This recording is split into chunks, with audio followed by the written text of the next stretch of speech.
नमस्कार, हरिओम. मी पंडित चैतन्य गुरुजी कर्मकांड दर्शन या युट्यूब चॅनलवरती आपणा सर्वांचे सहर्ष स्वागत करतो. आजचा आपला विषय व्हिडिओ आहे वटसावित्री पौर्णिमा. ही जी काही पूजा आहे किंवा हा जो काही उपवास आहे, हा कुमारिकांनी ज्यांचं लग्न झालेलं नाही अशा मुलींनी करावा का? ती पूजा करावी का? तो उपवास करावा का? हे आज आपण या विषय व्हिडिओमध्ये जाणून घेणार आहोत.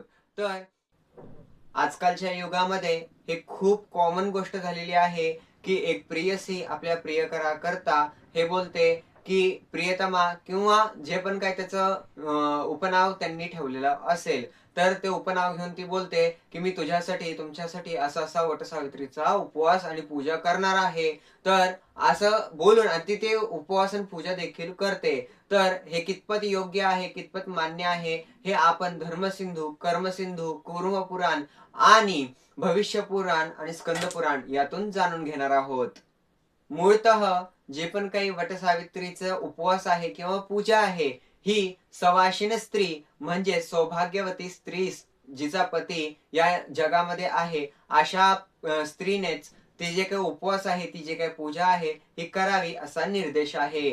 मात्र या ठिकाणी आपल्या प्रियतमाला खुश करण्यासाठी किंवा आगळं-वेगळं काहीतरी करण्यासाठी ज्या काही कुमारिका असतात किंवा ज्या पण काही मुली आहेत ज्यांचं अजूनपर्यंत लग्न झालेलं नाही, अशा मुली जाऊन आणि चांगला पती मिळावा, कधी-कधी हाही येतो असतो, की चांगला पती मिळावा आणि कधी-कधी हाही येतो असतो, की आपल्या प्रियतमाला हे दाखवणे, की मी तुझ्यावरती किती प्रेम करते आणि या नादामध्ये त्या तिथे जाऊन आणि वटसावित्रीची पूजा करतात. असं केल्यानंतर त्यांना दरिद्रताची प्राप्ती होते म्हणजे लग्नानंतर त्यांना त्यांच्या मनातला जो काही नवरा असेल, त्यांना जो नवरा हवा असतो, तो तर प्राप्त होत नाही. त्याच्यानंतर डिव्होर्स होणे, दरिद्रता प्राप्त होणे, अलक्ष्मी घरामध्ये येऊन नांदणे इत्यादी गोष्टी घडतात आणि त्या कारणास्तव आपल्याला ज्या काही कुमारिका आहेत, त्यांना या पूजेपासनं थोडंसं लांब ठेवायचं आहे. मात्र त्या जे कथा आहे, ती कथा श्रवण करू शकतात. या काळामध्ये त्या कथा श्रवण करून आणि आपले जे काही भविष्यामध्ये आपल्याला जो पती हवा आहे, त्या पतीचं चिंतन करत त्या वडाच्या झाडाखाली हात जोडून उभं राहू शकतात, प्रार्थना करू शकतात.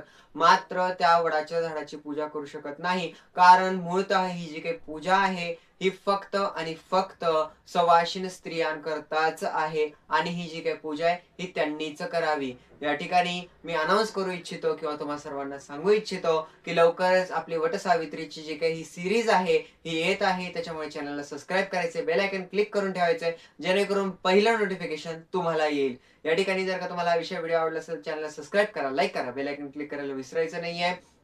पुन्हा असाच एखादा विषय व्हिडिओ घेऊन भेटू. तोपर्यंत हरिओम.